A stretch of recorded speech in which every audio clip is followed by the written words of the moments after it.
It's time to get it, and you know how we get it. Americano, the podcast about all things business and personal growth with your host, Eric Vonheim. Today, I would like to welcome Tiffany Brewster to the show. Tiffany, how are you doing? I am good. Thank you for having me. Absolutely. It's long overdue. So, Tiffany, I've known you for a number of years. Obviously been trying to contact your people to get you on the show. It's a bit of a difficulty. You seem to have multiple layers of assistance after assistant to get you on to this point where we're having this conversation.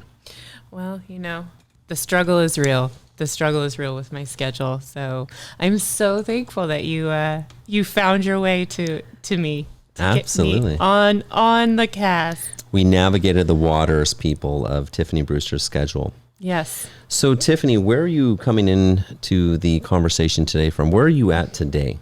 Well, today we are at the Omni La Costa in Carlsbad, so right outside of San Diego. We are in for a little bit of vacay and a little bit of work. Rob, my husband, works in downtown San Diego. Mm-hmm. And for all you baseball fans out there, it's the All-Star break right now. And so we are kid-free at the moment. So I'm enjoying the resort and taking a break from my crazy schedule. Nice. So, and it's July. I mean, the weather's perfect. So, I mean, what's your experience so far being in the San Diego, Carlsbad area? Well, I feel like every time we come here, it's always weather Russian roulette. You're never quite sure what you're going to get. Right. But for the most part, it's always mild and it's beautiful. The fog burns off and this resort's amazing. We're usually here with kids sitting at the kiddie pool, watching kids go down the slide 478 times. Mom. Sometimes we go down the slides 478 times. But no, we love it here. And it's not hot. It's mild.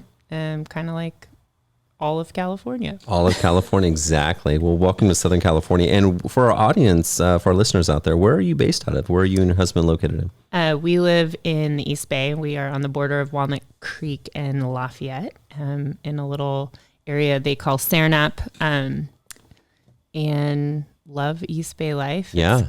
It's the best of the Bay Area. You get a little bit of that mountain kind of feel, and then you've got, right through the tunnel, you've got San Francisco and whole nother world. And then, we're 35 minutes with no traffic to the city and 40 minutes no traffic to Napa. So we're really in the sweet spot of the East Bay.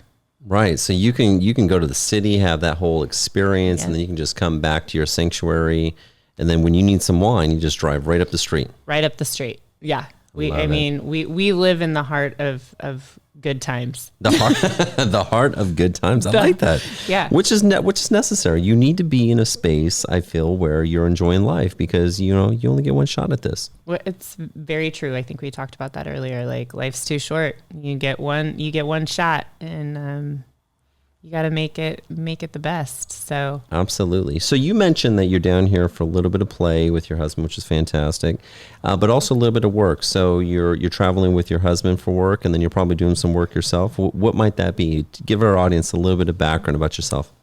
So you and I know each other from high school. Yes. Let's just throw that out there. We have to put that out there. We were in art class together, and I'm pretty sure you made me cry a few times, but I was very sensitive and you were very sassy. We will censor that part of the show out. No, it's good. It's good. Look at us.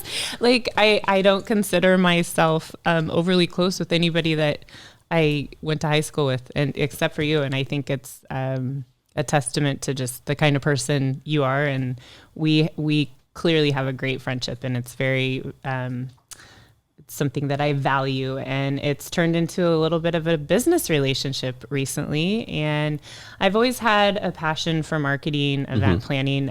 My background is a little bit all over the place. I definitely did not take the easy route in any way, shape, or form with career. Okay. I am a college dropout, and I at one point had 4 various jobs. I've worked retail. I was the gymnastics coach. I worked for Starbucks. I've been a dog walker. You worked for Starbucks? I did. I love Starbucks. no way. You did not. They have a drink there called the Americano. Americano. That's the one. Well, here, I'll give you a funny Starbucks story. So I was working at Nordstrom's and going to the College of San Mateo and doing some other stuff. And I was a friend of my roommate worked at Starbucks. And, living in the Bay Area is not cheap. And so I was like, I need another something to fill in the gaps. And so she's like, oh, come and work for Starbucks. So I did the 3 a.m., open the store. 3 a.m.? So I would go in at 3 a.m. and I would open the store and the doors would open at like 4:35. And I was so excited. You work the register. I did the pastries. And mind you, this was a very long time ago. I only got to make 2 coffees ever. Make 2 coffees. Now, when you say make 2 coffees, can you clarify? Are we talking about pouring the coffee? Or are we talking about they put you on the espresso machine? The person that does the register usually gets the coffee and the pastries. I got to go to the espresso machine once. I think I burned 2 employees. And broke part of the machine off. So they were like, yeah, you can just do pastries. Just do pastries. I would like get the coffee. Like somebody was like, oh, decaf. I'm like, let's be clear first off. For the people out there drinking decaf, what are you doing? Right. What are you doing? I don't know. What are you doing? It's like ordering a cocktail with no booze. Yeah. Non-alcoholic beverages. Okay, Moving on. So you're sitting there, you burn a couple of people, they put you back on pastries. So when I say I worked for Starbucks, I worked the register at Starbucks for about 3 months in that early morning shift. Wow. Now, what time do you have to go to bed in order to wake up at 3? You said you had to get up at 3? To open the store at 4? Yeah. Or? So I had to be there like at 3:30 to open the store at 4:30. And people started coming in usually around 5. And so you take this job on to make some extra cash. Yeah. Now, it's my understanding Starbucks is actually a decent place to work. Oh, it was great.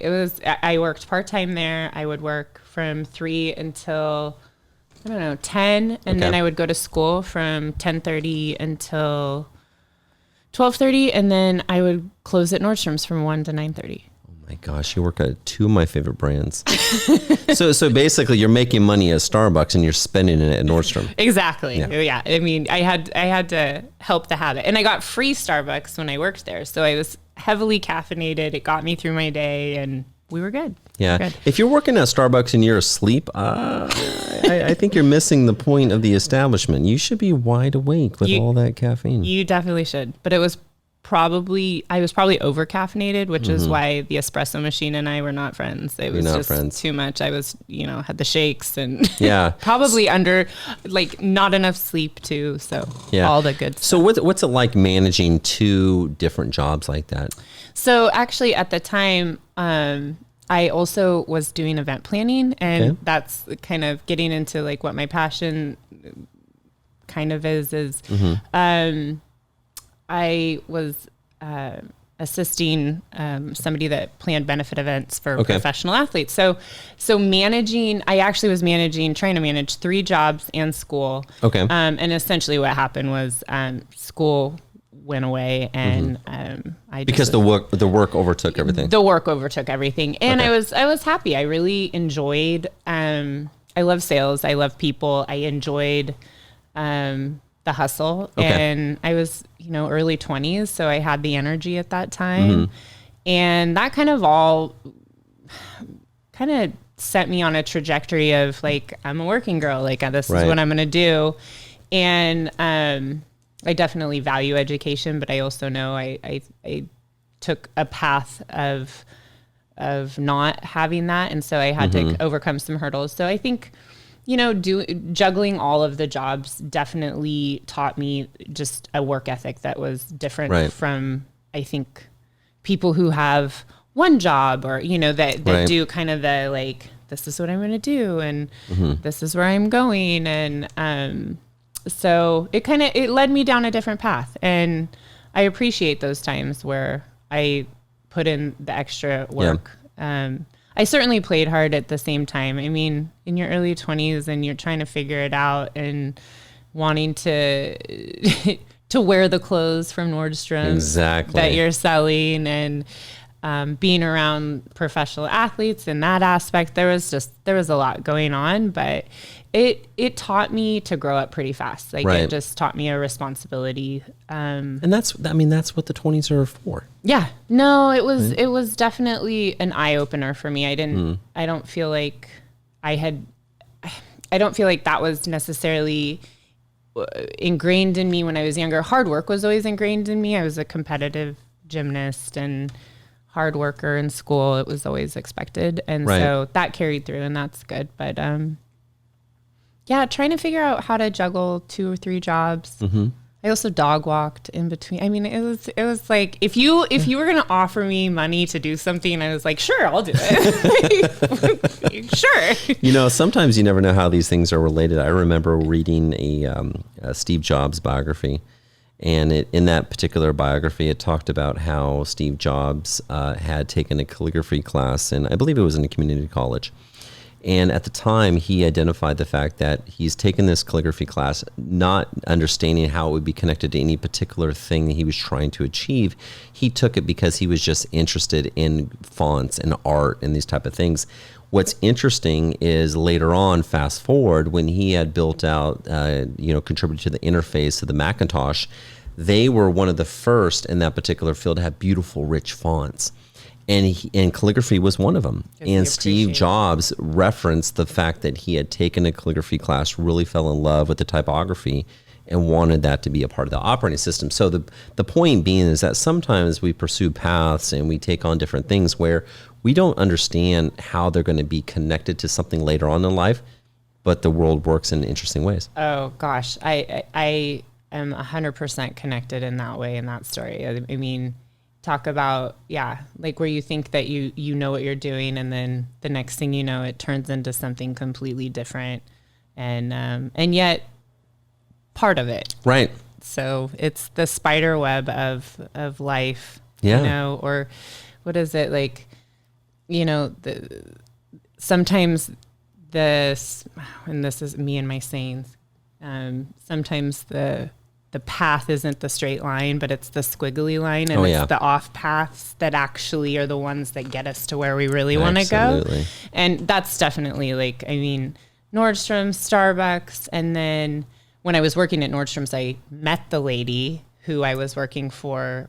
Like she loved how I was selling for her and how I treated her as a customer at Nordstrom's, and she was the one that brought me on to her event planning company. Really? Yeah. I sold her an outfit for an event she had planned, and she said, gosh, like, would you ever want to, this is what, I work in this industry. Would you ever be interested? And it took me a whole nother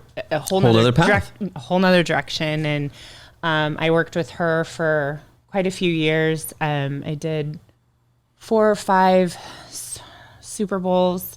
I worked for Holly Robinson and Rodney Peete, and their foundation, the Holly Rod Foundation. They would do a celebrity fashion show every year, the Saturday before Super Bowl, and all the proceeds would go to breast cancer awareness. And so I was working with this woman, Denise Miller, and she was connected with them. And then I also did various events for Oakland Raiders. I don't know if you know Tyrone Wheatley. I mean, these are now you're knowing what years I was doing this. So, and then that kind of, actually 9/11 happened. Okay. And the whole kind of charity event industry just took a dive because the economy was just so bad. And so at that point, I was still working at Nordstrom's. Nordstrom's was struggling as well. And I had to take a different route of my career at that point because of the economy. And I also had a knee injury, and working retail was kind of wearing on me. So difficult. It was really difficult. And so I ended up applying for a job through a family member at the time for AIG. And AIG Insurance. And so I took my event planning, my sales, and within Nordstrom's, I worked I was a manager in kids wear. I managed cosmetics. I worked in their savvy department. So I did everything, like adult clothing, high fashion, kids clothing, and then I ended in cosmetics. Okay. And so I took all of that kind of management and sales training that I had, and then also the event planning side, and I went and applied I essentially was an assistant to the national accounts manager for AIG San Francisco. And she oversaw all of the national accounts, which was like any account, your Fortune 500 companies. Okay. And what she did was, it was commercial line insurance. Is super boring, but I am a total insurance nerd too. Like it's something that I, for some reason, still am passionate about. I love talking about insurance, but I was helping her. I essentially got hired to be her assistant, but I was helping her plan events for these clients, run meetings for her. Okay. And sometimes she'd forget to take her kids to school, and I would do that. Shh, don't tell anybody. Sorry, Ellen. I love you. So that actually was probably a big pivotal moment, because that was at a time where, I was starting to quote unquote be a grown up. Right. Enter that solid career trajectory. Yes, yeah. And I was there for a year, and then ended up moving to Kansas City and becoming a business development associate. And so I was doing sales and marketing and business development for commercial lines, and then became an e-commerce manager. So this is sort of what took you down this path of a little bit of marketing. Yeah. That was sort of the early infancy stages of that. Well, and when I was with national accounts, I would basically plan like their ski events and various corporate functions, meetings, and I did all the coordination for them. In fact, when I moved to Kansas City, and I was moving on in my career, my boss called me and she's like, I need you to take the week off to come and do the ski event again. And I'm like, Ellen, I can't do that. Like, I'm working for AIG. I can't take time off to come and work for AIG. But I did it. I actually did. You made it happen. I did, because she was the reason that my career took the turns that it did, and I got a lot of exposure in the company, with company presidents and various things that helped launch me, because I didn't have the piece of paper for saying, oh, you graduated from college. So I had to overcome kind of that hurdle, but. And then from there, I got into e-commerce. So I helped market our online platforms, and I'm just now having the calligraphy connection right now with what I'm going to, long story miserable, as I say, kind of the connection of the online marketing, because here I am today. I've not really been what I would say working in the conventional sense the last 6 years. I, lived in Kansas City, moved back to California, and I've been just trying to figure out what do I want to do next? What's the next stint for me? And my last year in Kansas City, I went to the broker side. I left AIG and tried to become a broker. I worked in an environmental sense. I worked with firearms insurance, various very strange but yet specific marketing and lines of business. And I was just so ready to leave. I was like, I'm done with this. And so when I came back to California, I was like, I don't know what I'm going to do. And, I love social media. Yeah, I do. What do you love most about it? I mean, at its foundation, do you like more of the consumer, the personal touch point side, or do you like more of the business side? What is it for you? I love the connection. I love how it brings people together.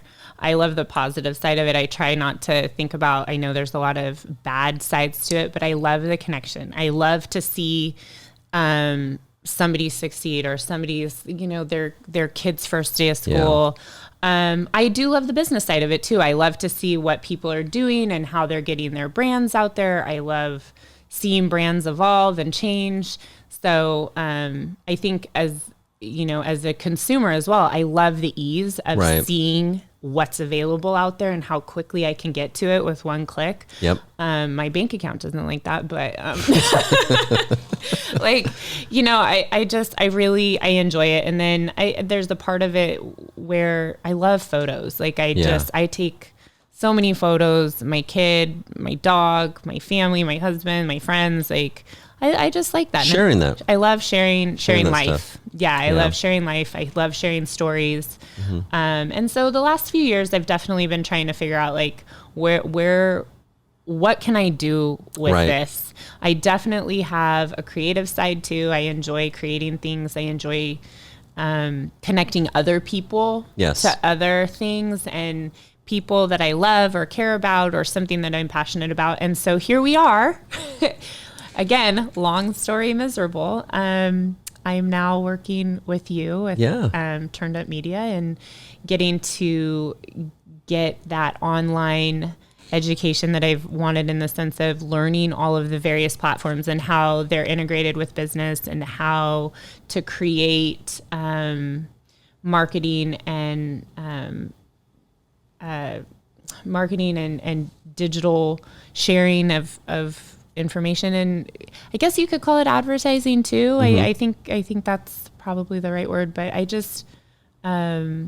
I've had all these ideas over and over and over and again. And I keep realizing that, I really don't know what I'm doing. And so you've given me an opportunity to learn about the various platforms, and I'm super excited, and I like where it's going. And so that's my job now. Well, you're doing a wonderful job on a side note. And, to your point about, what some of the benefits in terms of just sharing experience, I think in many ways that's the true beauty of the platforms. And of course, there's always going to be those bad actors and a lot of that negativity. But when you set that aside and you look at its core of what it's actually doing, it really is amazing how it has connected this world that we live in a level that has never been possible. You now have so much information at your fingertips. You can quickly see what's going on in people's lives where they care to share.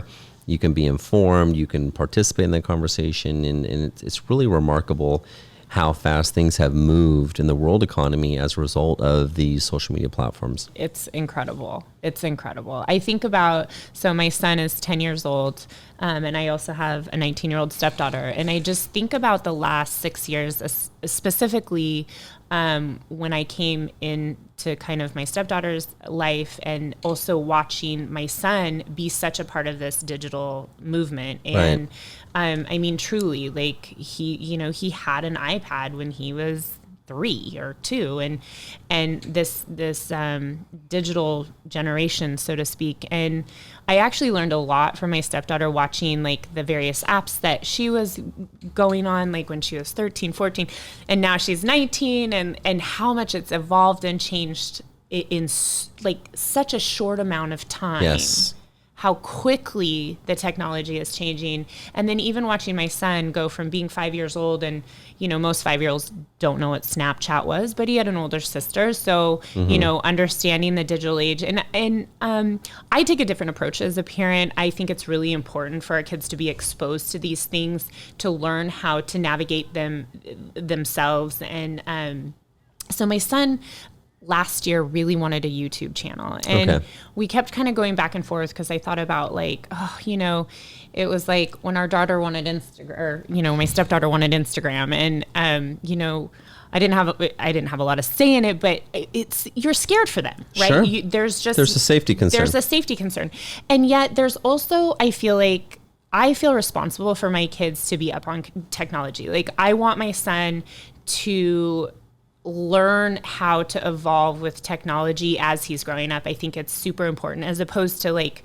keeping him away from it until it's now at a thing where he has to be on it and comfortable with it. And now it's like, I'm just making it not a very taboo thing. And I've really seen just a positive impact for my son, being a little bit on a social platform. Now, he wants an Instagram. He's not going to have an Instagram right now. Like, that's not an age appropriate at this point.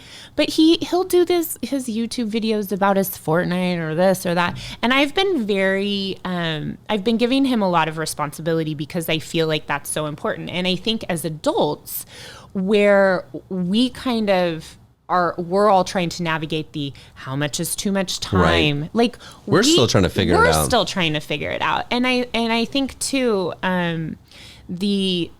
the self-regulation of how much you're on it or how much you're not on it or what you use it for can be extremely productive. It can be extremely counterproductive. It can be a time suck, but I think it's not going anywhere. This is our reality. And I like using the platforms and learning how to use the platforms for a positive message. I like helping companies get their message out there because there's so many people too that are not used to using social media as a platform for digital marketing. Exactly. They don't, you and I've had this conversation many times about, the misperceptions sometimes of it being a professional tool as opposed to a playground kind of thing. Yeah. So yeah, and you, as I think about what you shared around you having your son on there and YouTube channel, there's some other benefits that are just sort of natural byproducts. I mean, you're by having a YouTube channel and building some confidence with recording content, I mean, you're establishing some other sort of foundational skills, the ability to communicate, present. And these are things that are going to be beneficial as he becomes a young, budding entrepreneur or goes to work for another corporation where you're going to have to be able to communicate, you're going to have to be able to present. And so I think it's fantastic, even at a very young age, to lay that foundation. Thank you. Not everybody has that opinion, but it is. I mean, you have to do what you got to do, and what's right for one is not always right for the other. It has given him a lot of confidence as well as skills. Like the bottom line too is, again, technology is not going anywhere. So his big thing right now that he was so proud of, and I'm right there parallel with him, is he's starting to learn how to edit. And here I am. He's editing the content. He's starting to learn how to edit and put a little whoosh, a star, or the writing, he can write his name. That's fantastic. And it's great. And here I am, 40-year-old mom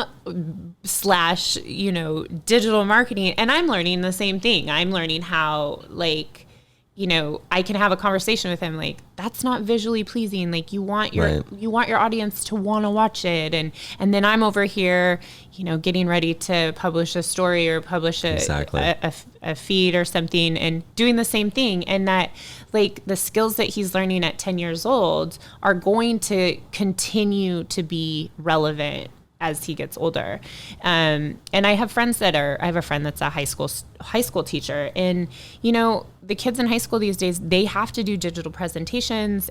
Everything is digital. And so why not give your kid an edge to teach them now how to use the system, how to be safe on it, how to market themselves. Absolutely. Which is something that's not going to go away. No. I think that parents such as yourself that are investing the time in their children's future around teaching them how to communicate, how to market themselves, how to deal with these technologies appropriately, you're giving them an advantage. Yeah. You're giving them an advantage. So I love the fact that it's not taboo and you're sort of figuring out what's appropriate given the time of the year, the age, and the platform, what we're trying to accomplish. But at the same time, it's going to also feed some potential interest. The fact that, if he's already doing some what we call post-production editing, I mean, that could turn into a studio job and that could be a whole nother career for him. So I think that's wonderful that you're doing that. Well, thank you. And I know this conversation's kind of, as most of my conversations are in general, I've opened about 8 chapters in one Just city. Fantastic. So, but I do think that kind of to circle back to where we started is, we all start on a path and we think we know what we're going to do and we think we know where we're going. And there's these little minute changes or slight right turns and left turns that bring us kind of to where we're going. And whatever we pick up along the way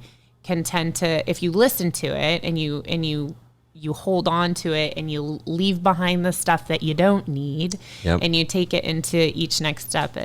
That's truly what I think life is supposed to be. And it can lead you to where you find who your best self is. Well said. Well said. Absolutely, 100% agree with you on that. So switching gears. So there's 3 questions I'd like to ask all of my guests on the show, and they're just 3 random questions here towards the end, and we'll see how you do. All right. So the first question is, if you only had one country to visit, I mean, only one more country you can go to, where would it be and why? I think I want to go to Greece. Greece. Yeah, I feel like that's a really boring answer because there's so many other countries that I want to go to, but I Barcelona, great. I don't know. Spain, and I don't know. I can't. So you said Greece. I mean, Greece. I said Greece. I'll say Greece. You're going to stick with Greece. Sure. So why would you want to go to Greece? Because it looks beautiful, and I hear my kids say that they want to go to Greece all the time. So it's just kind of in my head. In your head. Yeah. Okay, fair enough. There it is. Okay, and if you could give, so next question is, if you could give a book recommendation, what would be the recommendation and why? And it could be a past book that you really enjoyed. It could be something that you're currently reading, something you recently read. But what is that one book that has been impressionable to you that you would recommend to somebody and why? This is going to sound really strange, but The Diary of a Wimpy Kid. I have been reading this book series with my son, and it has been the most connecting thing. Like, we just connected on so many levels reading that book together. And so, I'd like to say it's some great like self-help book or some amazing romance novel, but it's not. The Diary of a Wimpy Kid brought me back to my childhood, and it also had so many like references of parenting in it where I would be laughing and my son would have no idea why I was laughing, but it reminded me of my childhood. It reminded me of parenting, and it connected me and my son. So, Diary of a Wimpy Kid. I love it. Last question.